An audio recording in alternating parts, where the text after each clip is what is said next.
So thanks guys. Thanks for preparation. Over to Howard, Paul, JG. Awesome. Thanks, Paul. Thank you very much. Yeah, so just to share, I've invited Paul Krobler and JG that we are doing some work together. And Paul Krobler does a lot of data architecture work, enterprise architecture. JG's operates as a CDO. And the reason I introduced them or brought them along was because we're going to be talking about the area of building data products and designing data products. I was actually quite keen to bring some people that have got some experience so we can have some decent discussions. The important thing for us today is to discuss almost the techniques. We don't always have to discuss the details of exactly how to do it, but it's the techniques that you need to bring into your area of data architecture, so that you can start creating the data products that your organization needs. So I will introduce, and Paul Krobler will start driving the presentation as we progress, and we can then allow the discussion to happen from there. So thank you everybody for attending. Max, I did see that after the data-centric architecture, you got the book, you bought the book. And I'd love to hear some feedback in terms of maybe just quickly a quick review on going through the data-centric architecture from David McComb. How did you find it? I found the book quite interesting. There is a lot of aspects I'm not really sure about yet, but it is quite aligned with my own thinking of how we should move forward. Right. And in the chat, on the LinkedIn, I also shared a picture. I can actually share that here as well, if you like to. Okay. That is an overview of target architecture that is based on our data strategy. So in our data strategy, we have been describing all our problems and all that, and then put together a very high level target architecture picture, just to drive us into the right direction to simplify integration and also simplify data access in general. As one of the problems is that we are copying data endlessly, and we always are behind in the ability to deliver in our data warehouse. Right. And we have endless of integration between the applications, and so the access to data is difficult.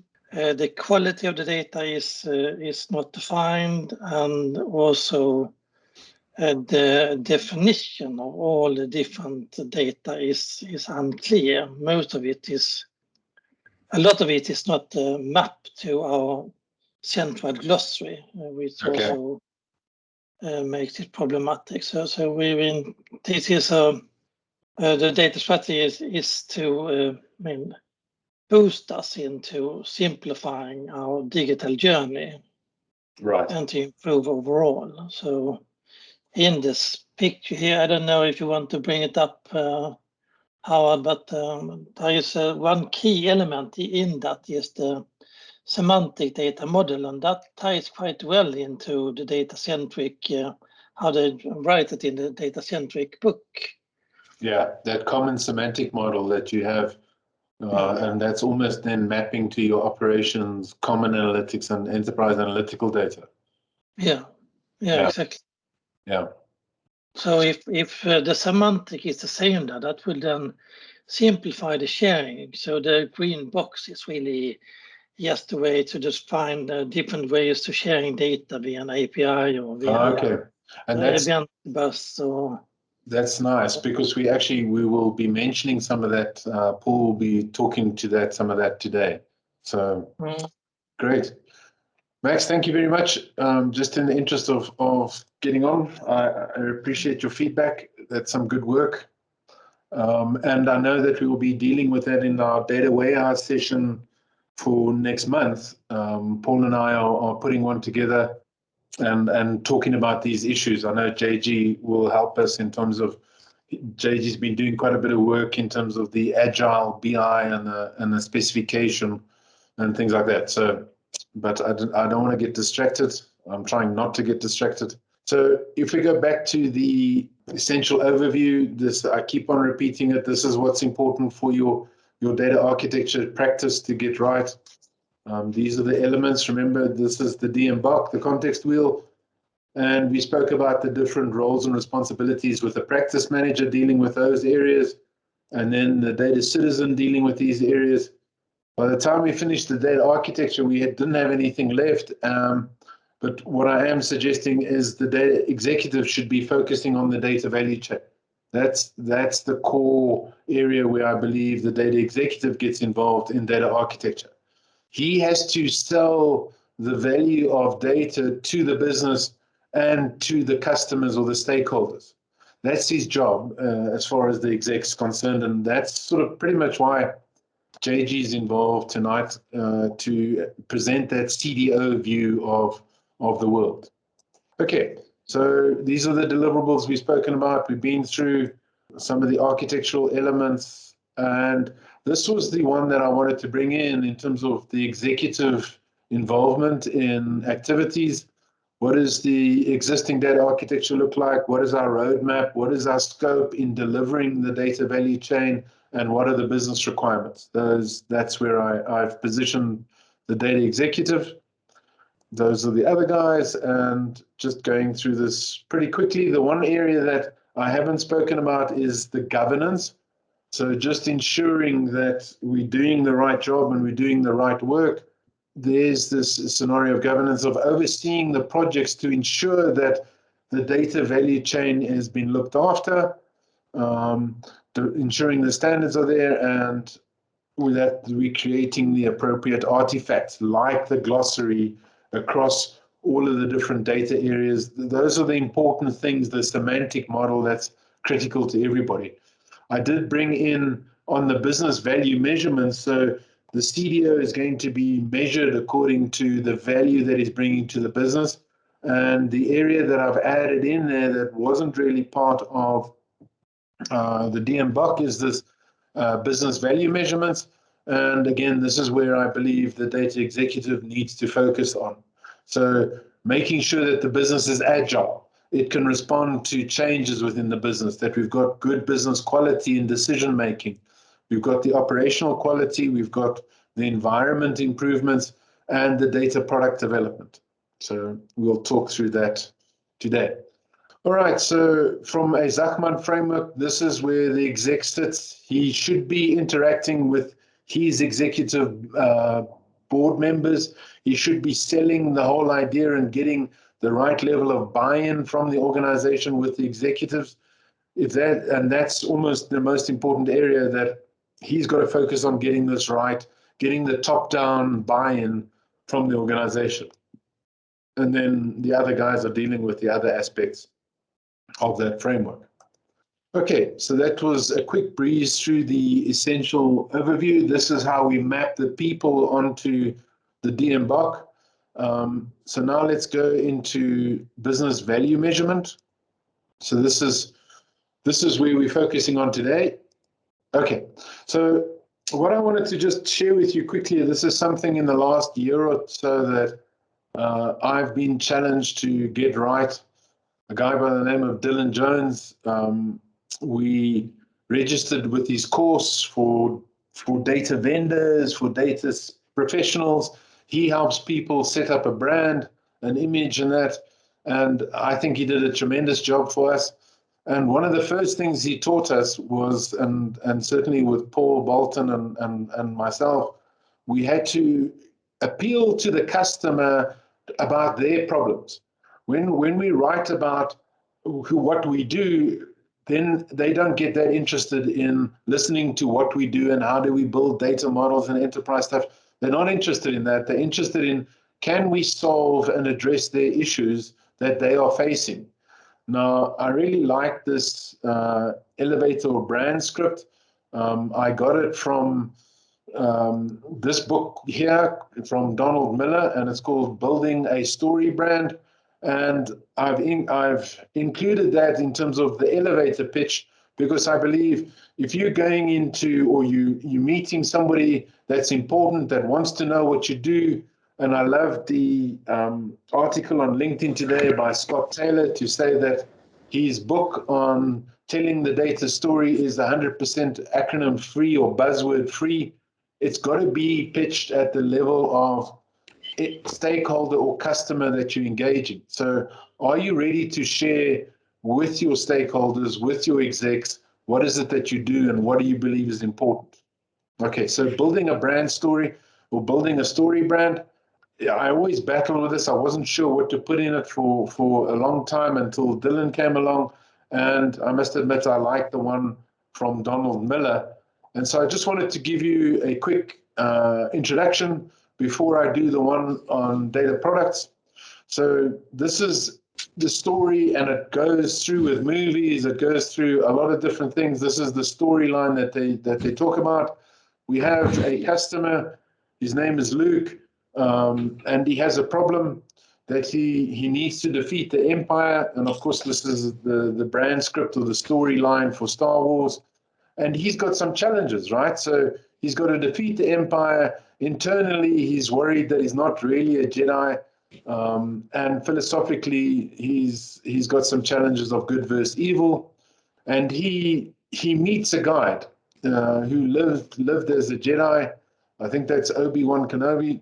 I don't even know what it was. I think Veronica could help me there. And what the guide has a plan in terms of trusting the Force. And then his call to action is go and defeat the Empire. And if he doesn't, the rebellion, I forget the one, it's this one here. If he fails, the rebellion is crushed. If he succeeds, the rebellion avoids defeat. So this is a really simple approach. And I know Paul Krubler has done one just in the last, I don't know how many, when he set up his own company, and that's a way of presenting. Okay, so this is what I believe the brand script is for a data architect and the executive. All right. So the executive, the data management executive or the CDO, he has a problem. All right. The external problem is that he knows that data has value to potential customers, but he's unsure about compliant, ethical, and legal issues on how to sell or commoditize the data to their customers. That's not an easy thing, especially in these days of privacy. You could be selling data that you don't have a right to sell.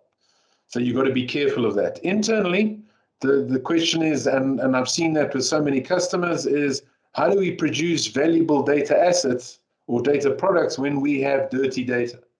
So a lot of the times the trust of the data within the organization is not high. Now you want to build data products. Well, what are people going to pay for dirty data? They probably sue you or have a SLA agreement challenge. Philosophically, the idea of data products are abstract, and this is a long discussion we had with Paul yesterday. What does this data product mean? What does the data product look like? And how do we turn this into a valuable internal or external product? So that's the challenge that CDOs face. And he meets this guide, which is the data architect, that's Paul Krubler. And Paul Krubler can teach you how to build data products. He knows how to create it. He knows how to look at the revenue opportunities. That's important. So we don't just, now it's not just revenue opportunities. Remember, we can also deal with it as reduction of cost. So if we're wasting a lot of effort, we can produce data products that reduce the cost, not always revenue. But you're probably not going to sell that to your stakeholders, and it's not going to be part of your business value chain. He knows how to link the data product to the data value chain. Remember, we spoke about this last week in terms of building a data value chain that aligns to the business value chain. And then he knows all data management aspects which go into creating a reliable data product. Okay, so guys, we're not saying that you can just go and get your data out of Excel and build a data product out of it.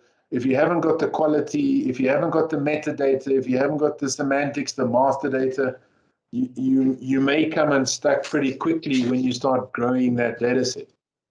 And he will help you craft the data product and its packaging. And they'll also provide a plan on how to understand the value of data, how to ensure that you have ethical, security, privacy, compliance. And then we'll go through the process of creating a data product. Of course, the minimal viable product, we have to deploy the agile approach, and then become the go-to place for critical data assets. So where do people go when they need a critical data asset? Okay, so not to spend too much time here, the next one is the call to action is let's get these data products going. We must get them in line with the value chain, the business value chain. We must deploy the use of data insight, knowledge and wisdom, and the life cycle. The data life cycle, all the way through to purging and deletion. Avoiding failures, so what are the products that have failed? Data products without value to customers are useless. Data products that are obscure and difficult to understand are not going to make data that cannot be purged because the end goal is unclear. So a lot of times what I'm finding is that we got a whole lot of this data. When we want to get rid of it because of things like Papaya, we can't because we don't really know what it's used for, who's using it, who's dependent on it, and we're unable to determine this. Okay, so the success looks like a scenario that people are getting lots of value out of the data product. The data product support by the right people and the right skills. The data product brings differentiation and value tied to business goals. That's what we deem as success. Okay, so end of the day, we want data products that add value. All right, so I'd like Paul to take over from here. Okay, so when Howard and I and JJ were starting to think about data products and so on, I was pretty confused about what it really meant. And maybe you guys are simply confused at this point, so maybe you have some idea already. But if we keep on talking about a data product, isn't that, what does it actually look like? And I mean, Mark Skibauer as well, been working a long time with him. And Mark, we didn't call it that exactly, but I know that we've been thinking in this kind of way for a while. So we can have a definition. I'm using Simon O'Regan's article he wrote. You can find the link downstairs there. And so most of these are his kind of take on it, and we will be talking through that and debating that a little bit. But essentially, a data product is a product that facilitates an end goal through the use of data. Now, what does that mean? It's just a bunch of words. So you have to forgive me. Almost all of my slides are actually handwritten with my pencil on an iPad here because I was scratching around and I just worked through this stuff. And this made sense to me. So a normal data product is, let's talk about digital products right now. So a normal digital product is a product that uses data to achieve an end goal, but a data product is something a bit different. A data product is something which has a primary objective to use data for a specific goal. So it's not using data as a matter of course in the product. It's really dependent on the data is the core component of what makes this thing valuable to people. Let's unpack that a bit further. So as Howard often mocks me about, and Mark has in the past too, I really like Apple products, and Apple Photos is one of them. I use it a lot. Apple Photos is a digital product that people pay for, but it's not a data product. However, the fact that when I take a bunch of photos, the other day we went to Ceres, my family and I, and we actually saw some snow and built some snowmen. And I took a lot of photos, and when I got back the next day, Apple Photos popped up, and it says, "Oh, I see you've got some pictures that you took with your family." It picked up the fact that Karen and Paul Phillip were in the photos. I didn't tag it. It applied algorithms to work out, and they also know that it's my family. And they are grouping a bunch of photos together and suggesting that I might be interested in sharing it with them. So that's an example of a data product as opposed to a normal digital product. Hoping that's clear. Another example is Spotify.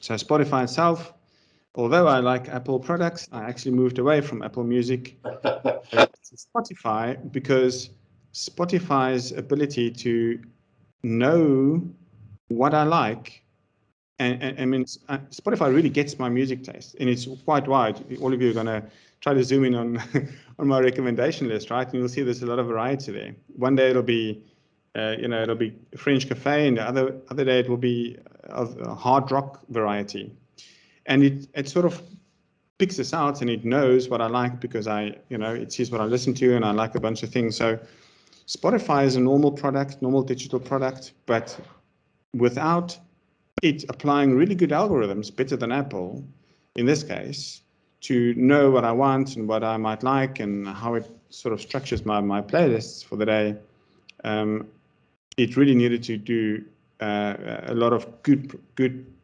processing, machine learning and so on, so that it could provide this product to me. So those are two examples. I'm hoping that. And Paul, just if we go back to that North Star, remember we had metrics on our business value measurement. The North Star for Spotify is that increased listening hours. So by constantly giving you more and more indicators or mixes, you keep on listening through Spotify, and that achieves their metric of that their North Star. Right. Yeah, that's an important thing. This data product has a lot of value for me, but it's helping them achieve their business goal. Yes. Which is obviously giving them eventually more revenue. It's pulling people away from other services, etc. So in this case, the data product is something that they have on top of their main offering, which is providing music subscriptions, but it's really making this product compelling by adding the data product angle to it. All right, further down my whiteboard scribbles. So if we think about data products, we need to think about how do we categorize them? What kind of data products do we get? So we looked at two examples now, but how do we actually classify them? All right, so first of all, the first category is raw. And as I go through these, it's a kind of a hierarchy. I'll be drawing it as a circle, but it's really a hierarchy of different kinds of products. But some raw data is valuable to people. We were talking about that yesterday, Howard and I thought back about one of the projects that we did for MedScheme in the master data management side. And they buy NAPI codes and other kinds of industry reference data from MediCredit. It's a raw data set essentially, or you can even say it's maybe derived. That's the next step. It's data with some more classification to it and so on, but essentially it's a data set of sorts. It's an Excel file or a text file, could be a database, but it's really raw data. But it has value, and it can be sold, and they do sell it. MedPages is another one. They sell, data about doctors, etc. Legally and legitimately, I might add. All right. The third one is algorithms. So then now we're getting into a bit more sophistication. By the way, if you go to a braai and you haven't followed the rules quite yet, and you've actually had a drink or two, the way to know whether you can actually drive is to say the word gesophisticeerd in Afrikaans. That's sophisticated.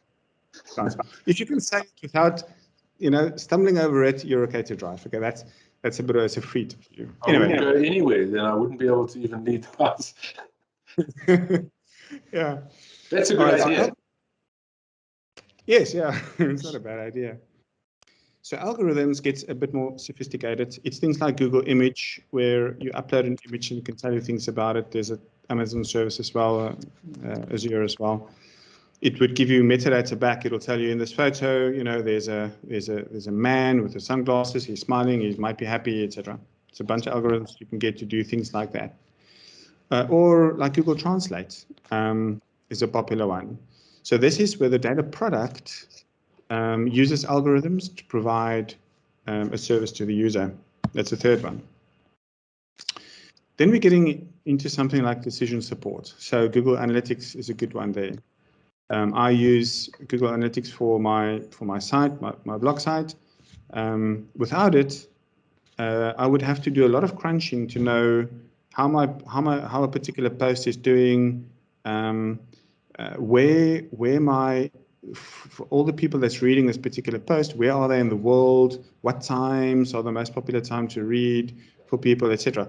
There's a lot of good things that Google Analytics out of the box gives me. All I have to do is sign up and do 1 or 2 configurations, and it provides me with a whole lot of stuff that I can use to know, okay, well, if I post something on a Sunday late morning, then it sort of gets more people than if I post it on a Monday morning, etc. So there's information that I can take and base some decisions on that, and then take a course of action. But it's important to note that at this point, it's still up to me to make that decision based on the interpretation of the data. And the last one is automated decision making. So in this one, you guys, if you use Netflix, you might have seen there's a play something button that it kind of, based on what you like, it's not dumb. It's not just completely random. It takes into account what you've watched and what you liked and so forth, and it just puts something on the screen. You don't have any choice about the matter.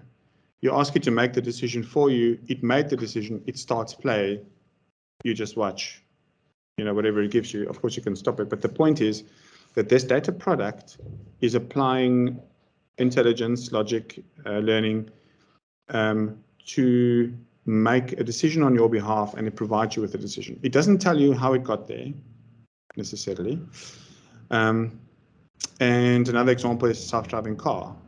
So in a self-driving car, there's a lot of things that happen. It makes decisions. You have the benefit of sitting in the car and reading your paper, in an ideal world. So I hope this makes sense. Feel free to interrupt me or to argue.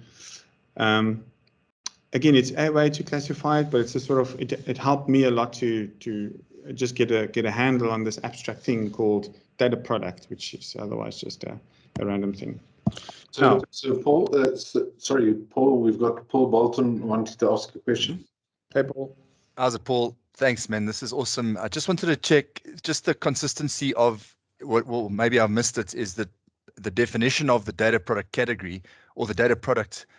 When you first explained, seemed to me that it's data that's been enhanced in some way, either by algorithm or automated decision making. I get all that, but the raw I'm stuck with. I'm battling to understand why we call that a data product. Okay. I'll actually take this up let me do that. Okay, so in a raw data product, let me go here. In a raw data product, if you look at these categories, in all of them, you will have the data product producer. In this case, the architect trying to sort of form products and the whole team that builds these things. There's work required to actually be able to produce this product. The complexity of that work increases, and that's why there's sort of a circle here. It increases as you go from raw towards automated decision making. When we stick with raw, it means that we still had to go and collect or generate or prepare something. And maybe again, if I think about raw data, it's it's a data set that you download. So to give you an example, ISO has those raw data sets, which are things like currency lists that are kept up to date and they're managed.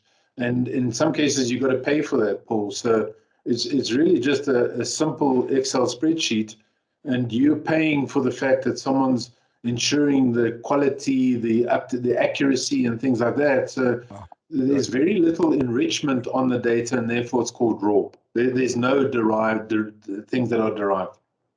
Okay, no. Then, sorry, that's part I missed, is where there is some effort going into it still, like Yeah. data quality. I was Yeah, thinking even before data quality, how does that fit in? But it's not that, or could it also be that? You wouldn't want to sell something that's misaligned or inaccurate, right? So Okay. you can try, Yeah. but No, I get there has been some level of enrichment, even if it be just that the data is accurate or clean. So yeah, let's not use the word enrichment because that's almost the next step, which is derived. Okay. It's compilation, so the data is being compiled. Okay, cool. Thank you. So, for example, list of countries. Yeah. There is no enrichment. It's just we know that the ISO list of countries is the current list of countries. Yeah. The interesting thing was we had that in the Reserve Bank where we actually had the currencies, and then we discovered that there was a transaction that wasn't in that currency list. And we got into trouble because then the Reserve Bank couldn't authorize that list, those transactions, because the currency was missing. So the Reserve Bank was embarrassed. Okay, cool. Thank you very much. Thanks. Yeah, so there's still some value in making sure that that list is accurate. There's no spelling mistakes in it and so on. Yeah. But it's not necessarily anything more than that. Maybe if you tack on some enrichment to that, like maybe Latin longitude or something like that. Maybe that's something else. But the point is that the further down you go in this list, the more effort and often skill is required, and complexity certainly to get to the data product. And what we would just to add there, Paul, is probably the end goal is getting of more value. Yes, correct. So more value would be going towards the automated decision-making side. Now, even though that's true, so from the complexity increases for the data producer as you go down this list. The reverse is true for the end user. Right? So if I have a data product and I provide it to somebody, if it's raw, that person will still need to apply some skill and so on to make it work, to use it in their reference data management system, etc. But if I'm on the automated decision-making side, the non-technical user, the actual consumer of the product, doesn't really have to know or do anything to be able to get value from it. So while complexity increases from the producer, it decreases for the end user, for the consumer. And that's the interesting thing about this, the way that this hierarchy works. Again, it's one view, it doesn't always work like that, and we'll debate some of that in the talk. All right. So how do we package and provide these data products? There's mainly three ways.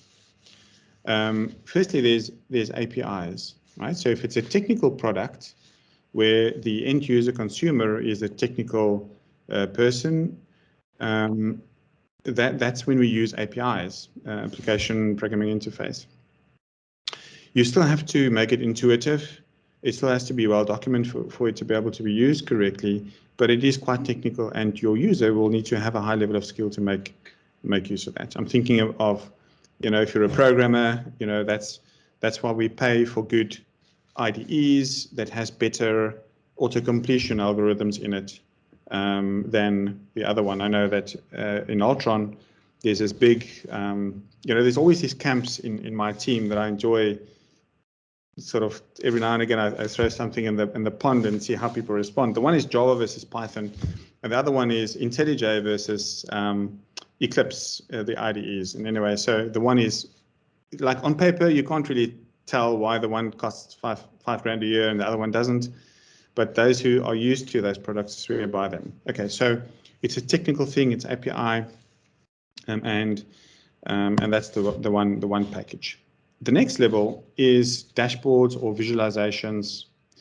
And if we produce products like these, the end user, IDEs, Pierre John, it's the editors that you use to write your code in. It's specialized programming editors where you write your code and compile it and create programs. So it stands for an integrated development environment. And for example, Visual Studio is one of those, and you can do everything from SQL Server reports to sys packages to C# code, and so all of these things, these different languages are brought together, and there's a lot of value that you get out of that integrated environment using source version control. All of those type of things are handled for you. Yeah. Quite a few, for example, if I think about cloud services, quite a few of those products are technical in nature. It requires you to use, to be able to use them. You actually embed it in your own code. You're calling functions, etc. It's quite technical. All right, so dashboards and visualizations. So when we create products around that, you will spend more time in getting the data prepped and analyzed and presented in a certain way. JJ is really good at that. We were in a meeting together this morning where he did that. And your end user, well, I shouldn't be saying end user, the consumer, the customer in this particular product, let's maybe use those words, need to have a form of data literacy, right? So they need to be able to understand what's presented to them. It's one thing to read the waves of the COVID charts, but if you're getting sophisticated on your data visualizations about what's happening in your business, how certain areas perform against others, etc., if you don't have all the context, you'd be looking at something and either don't know what you're looking at, or you'll just believe what you see and not say, oh, well, that number is 10, but I'm expecting it, my gut feel says it should be closer to 15. What's wrong with that? So that's just based on the data itself, and some graphs and some visualizations actually require to have a bit of data literacy to know how to read it.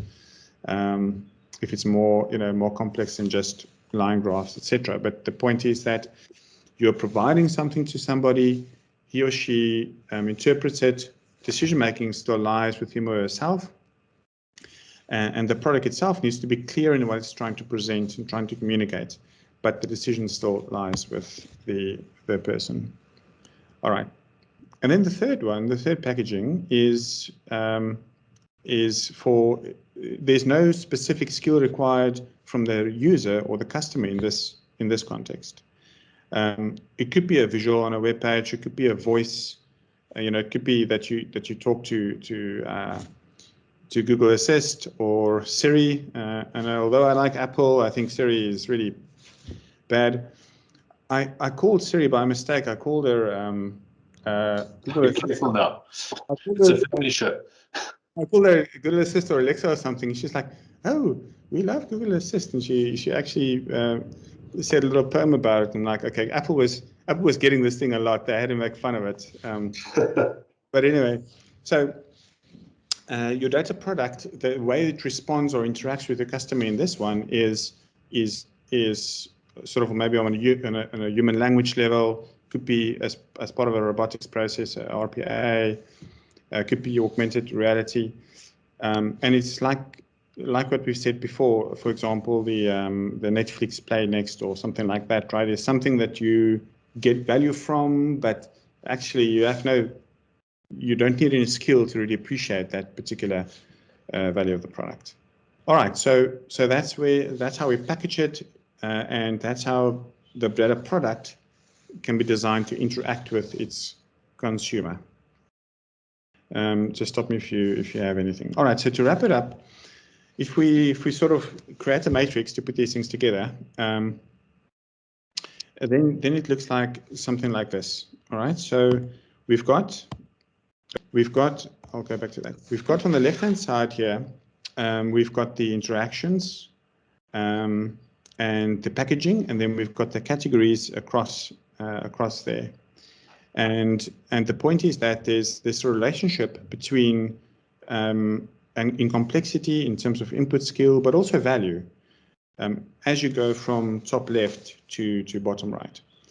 Also, what this is not saying is it doesn't say that you have to go from, when you think about product development, that you have to go from raw derived algorithm data support automated decision making.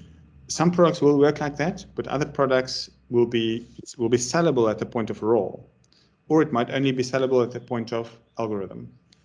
And sometimes it's going to stay a dashboard or a visualization. It won't go into web element, etc. So, but this is helpful if you think about what are you going to do? How are you going to, first of all, how do you actually categorize it, and how do you build it and then make it available to the user? All right. And then the last thing I want to say here is, if you sort of put on your product design hat, when we write an app, for example, we think about the end user, the actual the person who will be using the app itself.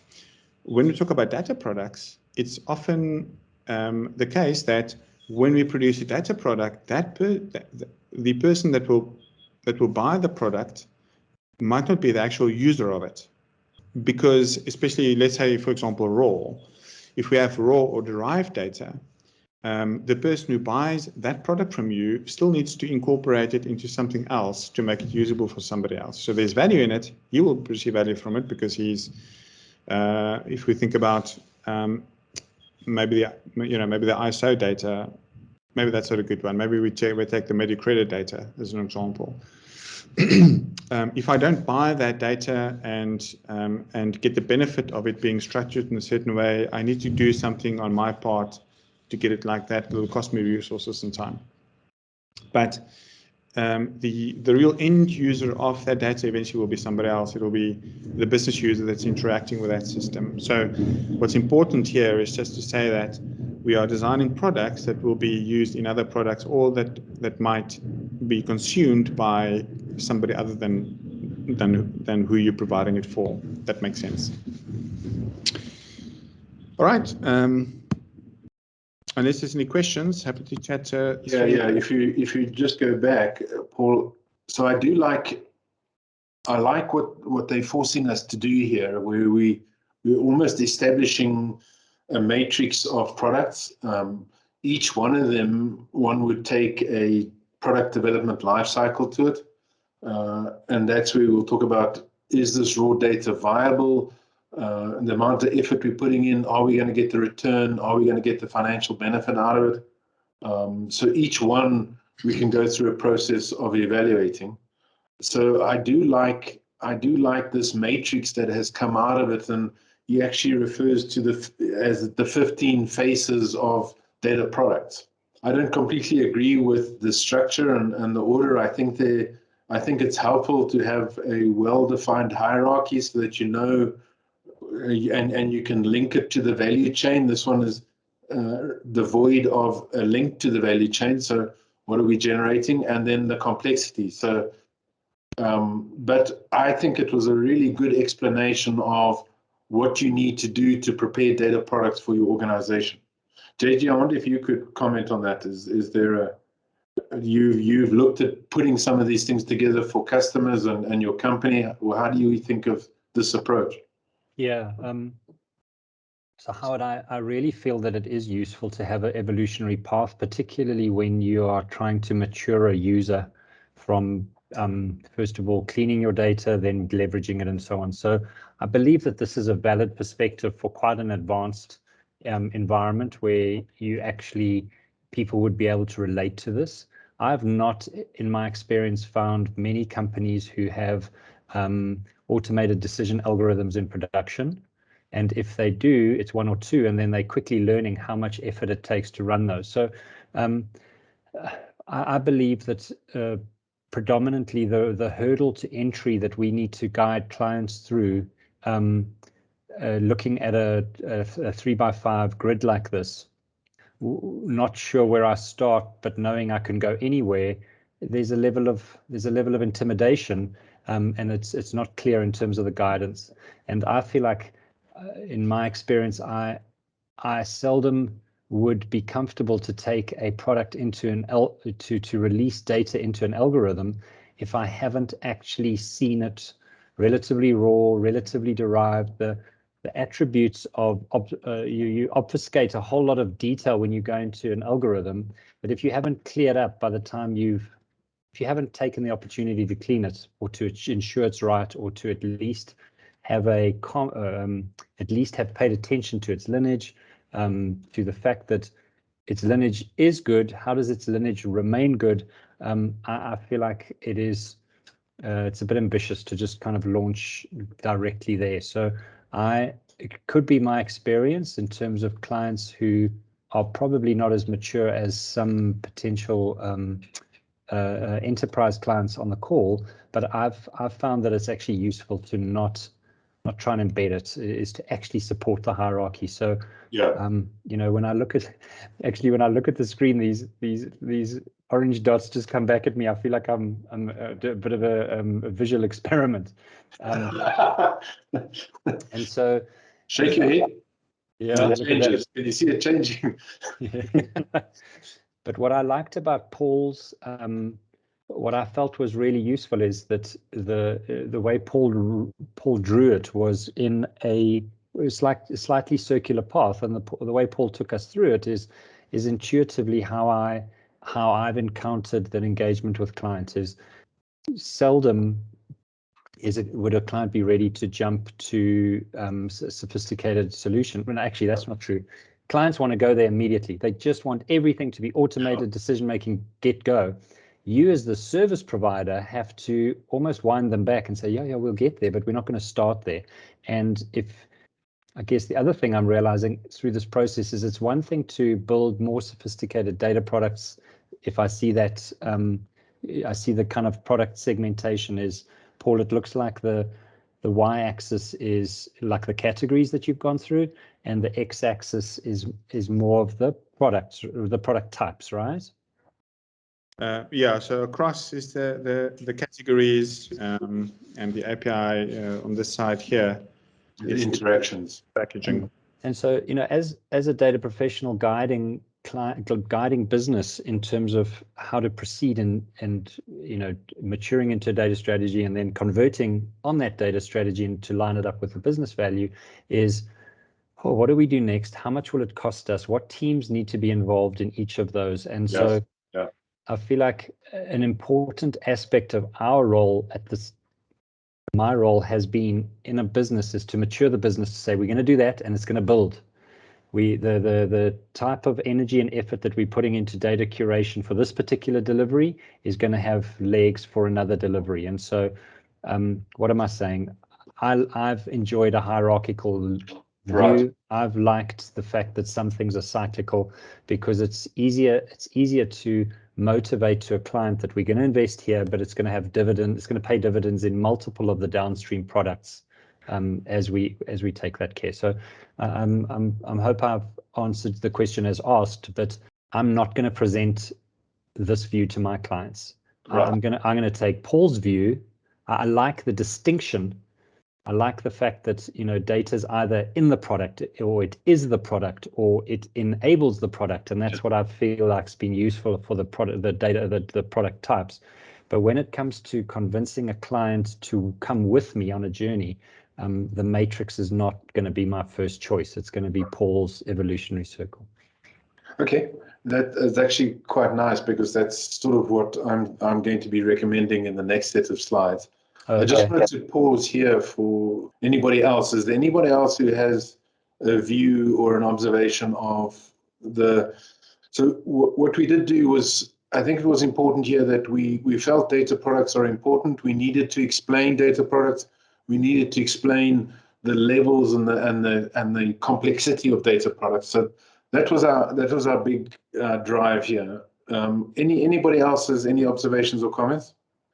Okay, we've got 5 minutes and we've got a bit of time to get through. So let me try to take you through what we have been talking about. This was from last week. We did talk about the business value stream with the value chain, and then we spoke about the data value chain that supports the business value chain.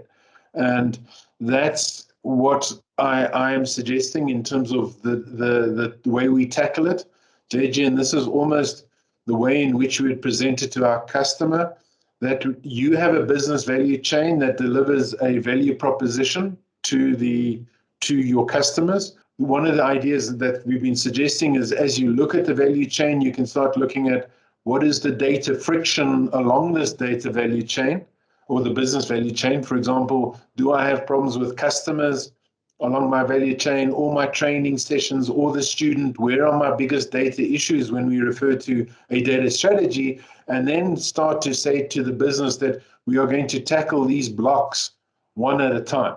And we are going to then develop the sophistication of the data in these blocks. And that's where we start thinking about the data products as we develop along that chain. And this was something that I've been putting together. It started off with the CDO playbook from Carolyn Carruthers and Peter Jackson, where they introduced me to this D3 maturity model and the value, and also to map that to the data, information, knowledge, and wisdom scale. And we've had some interactions with that on LinkedIn as well. So what I was trying to talk about is the first thing that's important is when you have isolated an area within the business value chain, you want to be able to support decision making, do decision support of that area. And for every single one of those areas, you should be able to answer these series of questions. You should be able to answer what happened for that period and apply the appropriate technology that will help you answer it. So when we deal with what happened, we use a term called descriptive analytics, and that's what people all understand as business intelligence. So for us to answer what happened within this period, it's typically a business intelligence solution or a cube or an OLAP or a dashboard that helps them. And then from there, they can see, oh, right, now I've introduced, my loss ratio has increased. Now, why did it happen? We then go into that next level. And as you can see, as we progress on our ability to answer these questions and deliver more value, we're also increasing our scale in terms of the DICWA, which is data, information, knowledge, and wisdom. So we can see as we're answering it, it's a lot harder, and these are more important questions. So you can answer pretty quickly what happened and why did it happen. If you know the metric, you can say our loss ratio has increased or our loss ratio has decreased. That's why we're seeing the reserves change. That's from an insurance point of view. And then you have the predictive analysis to say, in the next quarter or the next reporting period, this is what will happen. Okay, so you now start predicting that if I continue along this path, I'm not going to meet our targets or I'm going to increase the targets. That's what we're trying to do with these different levels of analytics. And the really exciting thing comes along here in terms of optimization is to say, now that I understand all of this, what's going to be my best action? And I need the analytics to present me with a series of actions so I can help make a decision. And then once I've got that right, the next thing is to say, well, what is it that I'm not aware of? What is it that I'm blind to so that I can start bringing that, what variables am I not looking at? And that's what I believe gives us this maturity from a data culture point of view, going from data disabled, where we're just looking at almost raw data and we don't trust it, all the way through to knowledge driven. So that's sort of this sophistication. I'm referring to this as the data sophistication journey. And of course, as JG was saying, it's not just the data, it's also the technique that you go through in answering the questions, the business processes that you set up to take your way through that process.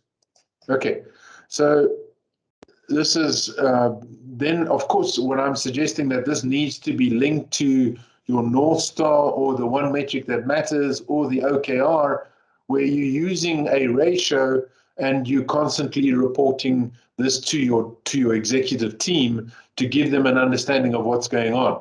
So in the insurance business that Paul Krobel and I are doing some work, one of the important ratios is that the actual loss ratio, and you want to be able to explain that to the insurers and the underwriters what's actually going on with respect to this loss ratio. Now, the one that I worked with JG was he referred to the customer lifetime value. And these are the algorithms that you would use to determine a customer lifetime value. Okay, so I'm just giving you some background, and I wanted to take you through this, hopefully a really simplified example of how this would be applied within the business. So in the insurance business, as an underwriter and part of the actuarial scenario, It's all about reserves management, and you're selling policies which are relate to premiums. So if I insure a risk, a policy, I take out a policy against the theft of my car, I will then get a premium type, and I will and the insurer or the underwriter has an understanding of the premiums that will be paid, that I will pay. So if we take a policy of a year, I pay every month. I've got 12 payments, 12 premiums that's my installment schedule, and I'm going to pay. If I was paying 100 rand a month, I'm going to be paying 1,000 rand at the end of the year, or 1,000 rand, 1.2 thousand. Now that's great, but then I've got to look at what claims are possible. So if my son crashes the car or puts a dent in the car, then the insurance is going to have to pay out. So what the actuary needs to work out is, yes, I'm getting all these premiums, but what are my expenses going to be? And the expenses are paid claims, right? So when they do these calculations, they look at paid claims, what's outstanding, and what's unreported claims. So the idea for an insurer is to understand this reserve that they're building to a point where the book is closed or the group of policies is closed. They call it a portfolio. And then what money is going to be left in this kitty that's basically theirs. They've settled all the claims, they've done all this work, and they can now spend that money at the end of the day if that's what they chose to do. So this reserve is important to them, and this is constantly what they're looking at. And on almost at a monthly point of view, they're reporting on their current profit and loss. This is the important measurement that they're dealing with, and they're constantly trying to understand what's the retained earnings, what's the value of the asset that's growing as we progress every year down this road, and the risk is decreasing because your car's getting older. There's a reduction on the risk, so the potential payout on the claim is reduced. So my reserve is growing. Can you see that? That's what's important to the insurer. They want to make sure that this pot of money at the end of the day supports all the claims, deals with everything, and it's getting bigger and bigger. That's how they produce value to their customers. And so they use these actuarial reserves, and they keep on calculating every month. So there's an inception date of the policy, and then every month, that's what they refer to as the valuation date, they look at the potential of future claims and unearned premiums. So what premiums have I still got to get, and how do we progress with that? So it's a very simplistic example of insurance and actuarial reserve management. These are the elements that are important, and these are the algorithms and measurements that they can use to measure the value of that reserve. Otherwise, everything goes dark. If there's something that they can't see, they don't know how this pot is building, or whether they're making a loss, which is the worst part of it. Okay, so what we are trying, now that we understand this flow of this reserve, we now have to ask the question, on every reporting period, what happened? What's the data product that's going to support that question? So here we can see the list of data products. So supported in the BI point of view, I need to understand what were my premiums, what were the signings, what are the claims, and then what is the actuarial triangle. And in this scenario, I'm getting data and information. I've got a BI dashboard, I've got an actuarial triangle, and people can understand the basics. Simple set of questions, a simple set of answers. They can understand what happened in this last month. The next where it gets challenging is to say, why did it happen? Now that data product is getting more sophisticated. It's got to understand the loss ratios. It's got to understand retained earnings, profit and loss, earning patterns. Now we're going into what's referred to as knowledge. And then the next thing is to say, what will happen? So if my book is geared to be a 5-year book, what is going to be the retained earnings at the end of 5 years? That's what everyone's working out is am I going to reach the targets and get this value at the end of the day? And then what you can do is the next level where we say, what should I do? You could start saying, well, do I need to increase my reserving, or can I look at selling the portfolio? maybe it's not going to be as profitable and it's not going to support my expenses. So I could have an action now of let me sell this book. People are willing to buy books, of course, if there's good business value to it. And so we could look at selling the book.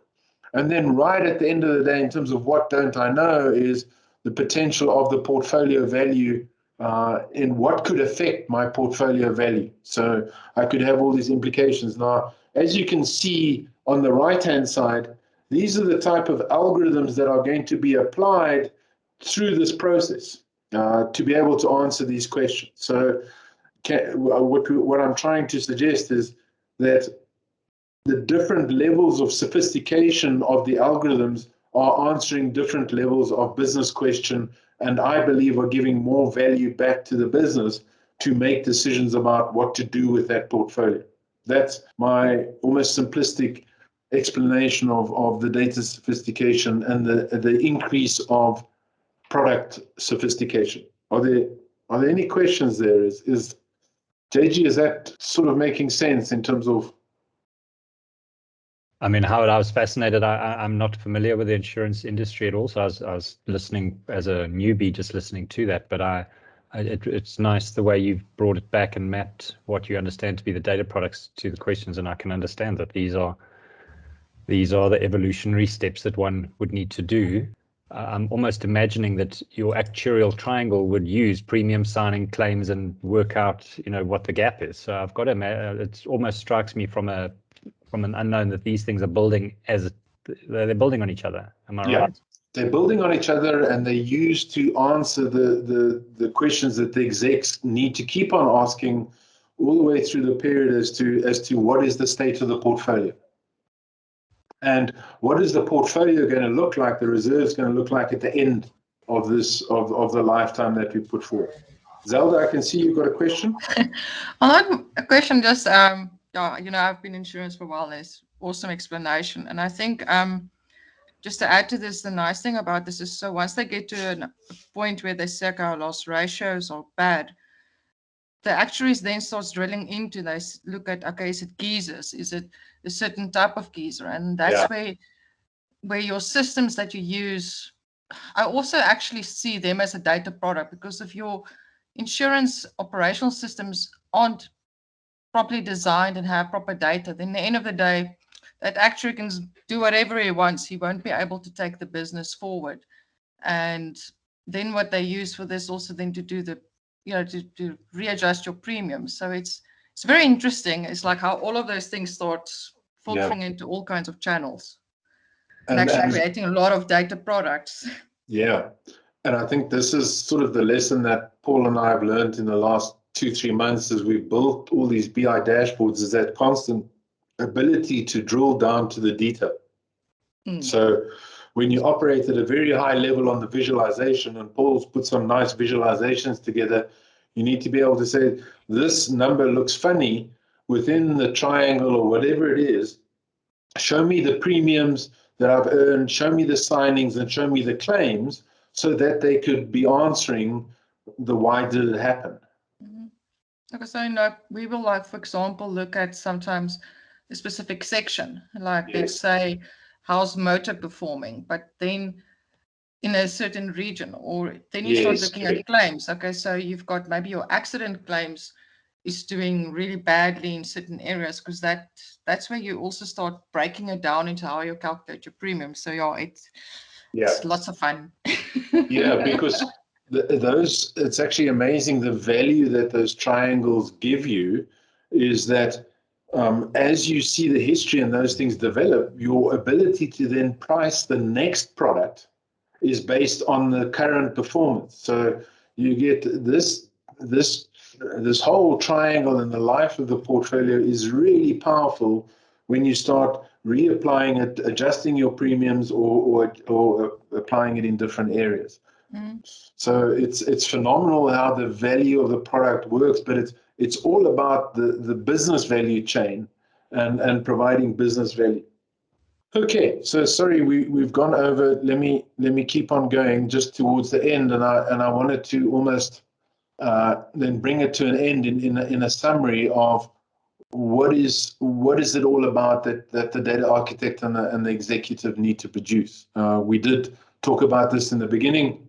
We discussed the problems that the exec has.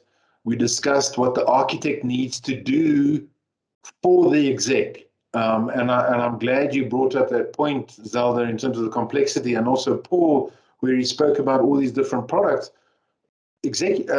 Architects need to know how to design these products. They need to know how to ensure that the products are delivering value and that the products have all the data management aspects, and we can bring the right packaging, whether it's going through an API or whatever it is. There's the architect that's going to guide them and then help them develop a plan. And of course, I think that plan is worked with the exec, the data executive, in terms of how is he going to deliver value into his business and reach those requirements that the business are going to hold him accountable to. Okay, now, as I did say, it's not just revenue, it's also cost. So the exec may not be selling the data, but he may be reducing costs as we progress. So we need a plan. There is a call to action to the business in terms of the roadmap, in terms of how these products are going to be created. And we need to have an understanding of how to avoid failure and what success looks like. So that's sort of what this brand script is doing. This is your elevator pitch. This is how you need to present it to the business. And what we did next was almost to say, well, what are our stakeholders of a data product? Who do we need to convince? What are the problems that we are facing in terms of how do we build a business case for this? We need to be aware of the challenges we are going to face. We need to understand how we're going to, the architect is going to guide us through this process. And these are the elements that we're looking at here. Who gives them a plan? That's how to, that's the recipe that we're going to work on. And what we hoped we discussed now was there's no one way, there's no one recipe on how to build a data product. It's going to be dependent on the business, what their urgent needs are now, what level we jump to, whether it's raw data or whatever it is. All of these things are going to come into play. It's just the fact that you're going to follow this approach to achieve your data product. You then got to bring that call to action. You've got to bring in your links to the value chain, your decor life cycle. You've got to ensure that you avoid the failure that you can land up in. So all this year or so of development, and then no one buys it or no one appreciates it. You've got to be careful of that, and then you've got to ensure that you're picking up success. All right, and the last screen is really just a set of reference material and information that may be helpful to you. And that brings us to the end of the presentation. Are there any other questions, observations? JG, maybe just a wrap up from yourself. First of all, Paul, thank you for giving your take on bringing it alive in terms of a product and like a data product versus a product, a digital product. I thought that was really useful, and it allows us to help position it, because our clients are very familiar with digital products, but not yet data products. Yeah. And I feel like it's our responsibility to help them with that step. It then creates the segue for us to then bring in quite a few of the possibilities that exist, and then almost guide them in terms of a development sequence. So Paul, I took that from your discussion, which was really useful, Howard. You made it come real in terms of an insurance example. I'm not familiar with insurance environment, but I can just land it. And yeah. I'm pretty sure that I'm not sure who else might be speaking on behalf of others as well, but it's like, well, that wasn't hard, that wasn't difficult. And that for me is always the barometer of, did we as data practitioners do a good job? Because if we are complicating things, then we've done a poor job.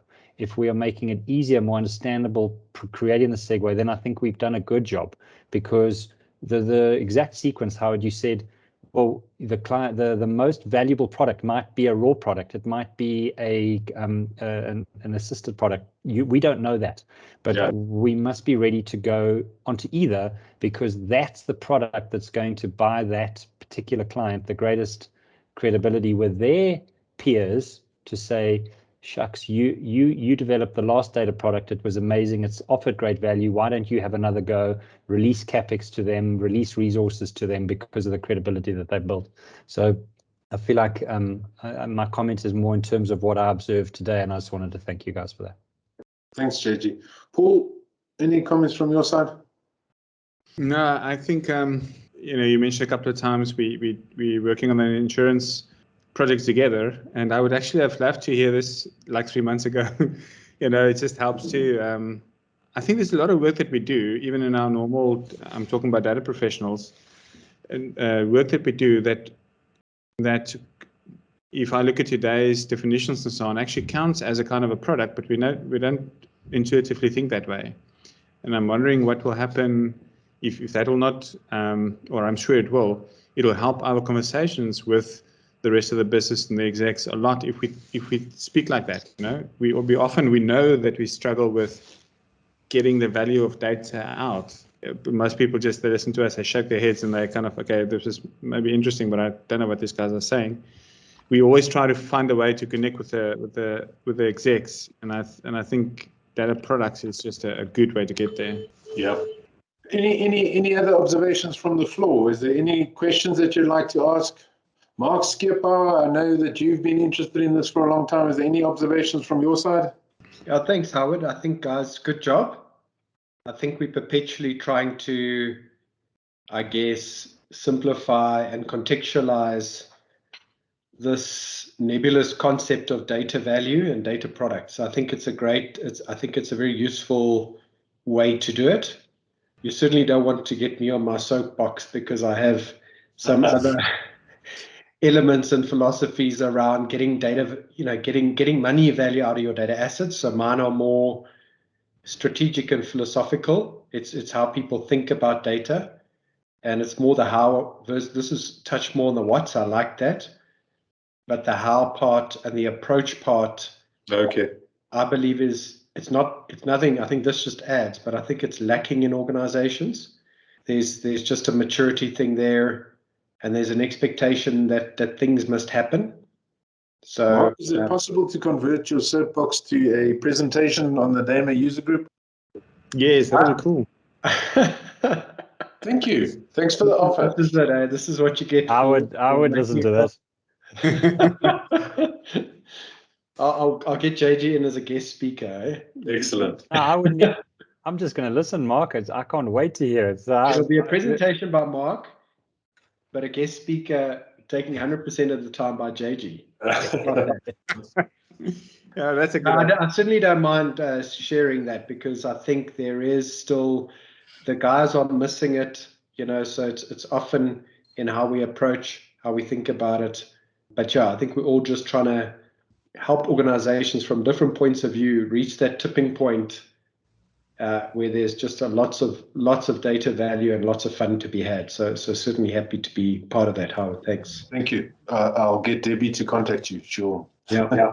Thank you very much, Mark. Thanks for your feedback. Devious. I would love to hear that. I think it's really important that as professionals we understand what rings true with the execs and how do we communicate, how do we present it. That's important. Any other questions from anyone? Max, anything from your side? Howard, Saldi, I've got a question. Yeah. So one has now got this data product that want to, like, if I take your insurance example and all of that. So, but how does one cross that bridge of, because obviously to get that data product, you need to get the people on board who have like the operational systems, so that those are sufficient to provide the data that you can actually have a data product. Oh yeah. How does one cross that gap? Who crosses that gap to make sure that the right decisions are made, that like in terms of that, how can I say, the input, right? Whose role's that?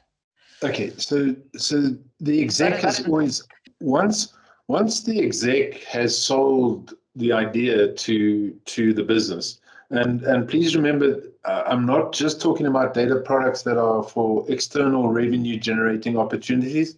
I'm also talking about data products that support consumers of data within the organization. And that's a cost reduction type of scenario. Now, it's the exec to sell the concept of the productization of the data, of linking it to the value chain. And then typically when they build that roadmap, that's the important part, is they get the right level of agreement at the board level. And I would suggest that it's a joint combination between that exec and the data governance, data strategy team that pull this together and ensure that there's this upliftment of the delivery of data along the data value chain and the reliability of that data. So I guess just from what I've seen is sometimes that when it comes to the development of software systems, like, and I'm talking more about operational, not like maybe end user stuff of things within organizations and large ones. It's like they just focus on functionality, not really at in the end of the day what you need to get out of it. Yeah. And it's like, but I guess that's where the bridge is starting to close again, is the bridge is forming, is just to bring that data, the data domain and the software domain is not two separate things, but because it is actually one thing. Yep. Yeah, you're 100% correct. It's making sure that we realize there's more to these application developments than the business process that's been answered or delivered. There is the data on the other side and the value of that data. What is the value of the resultant data? And when you look at the things that we spoke about with the data-centric architectures, what they're trying to say is, guys, let's recognize an application as it's transient, it's not there forever, and let's ensure that that application does the appropriate collection of data and management of data along its life cycle, and in some cases the appropriate enrichment of it. But let's focus on those core data assets, and then let's add applications where the value is required. But that takes a while to get that culture going and the culture change. So it is at a CDO level that would drive that culture change and bring about the fact that it's not just an application, it's not just a business process, but it's about the constant development of the data asset on the process. It would then be up to data governance to ensure that we get the right data culture and the change required to get it to a culture that is data-driven and knowledge-driven. Cool. Makes sense. Okay, I think we're dwindling quite fast. If that's all. Yeah, I just wanted to, if you don't mind, probably a question to Paul. I read a book called Exponential Organizations a while back, and one of the examples, and it's about how do you scale your business, etc. And one of the examples given in the book was a comparison between the company called Waze versus Nokia making a strategic decision to go with providing Waze, direction and all that, and how Nokia invested heavily in hardware, cameras and sensors and all these things, versus Waze. And this is what I want to ask Paul, is this what you mean by a data product? They procured a geolocation or linked to a geolocation app, which is found on all of our phones. Now, I don't know who owns that app, but it's found on all of our phones. And so Waze taps into that. Somehow they did a deal and is able to, they know where I go, they know that I'm sitting in a traffic. So that real-time updates of the traffic and all that. And so when first comment is, when I read the book, I was wowed by it and like all excited, but a massive gap in how you achieve that. How do you what is that thing called? That and today, so thanks to you guys, it just a small increase in my knowledge on this journey. So I'm really excited about that. I want to explore it more, and it's fascinating. But just the question to Paul, is that what you mean by a data product? Is it somebody created this information bank of location, traffic trends, blah blah blah, because it's getting information from Intel from my phone, The benefit of it is every time I upgrade my phone, that software gets upgraded. So Waze doesn't have to upgrade anything. They just tap into the same application to get the more and more enriched data, and they're able to enhance my ability to know that if I leave now, I get to Ha's house in 12 minutes rather than a year ago it was an estimate of 15 minutes. But anyway, is that what you call a data product? Yeah, that's a really good example, I think, because I mean, Waze itself is not a data product, because Waze is like Google Maps, like Apple Maps. They all can do directions and so on. Yes. But what definitely gives them the advantage is, as you say, it uses without the data coming from the user base, it won't be as good as it is. And so the differentiation, right? I mean, Google owns Waze. Yeah, I saw they bought them. Yeah. But Waze is still better for me than Google Maps because of that fact, because it has a heavier reliance on what's going on the street, directly. Yeah, that's a real good example. The product there is the algorithms that gives you the direction suggestions based on pure, without the data, it wouldn't have been as good.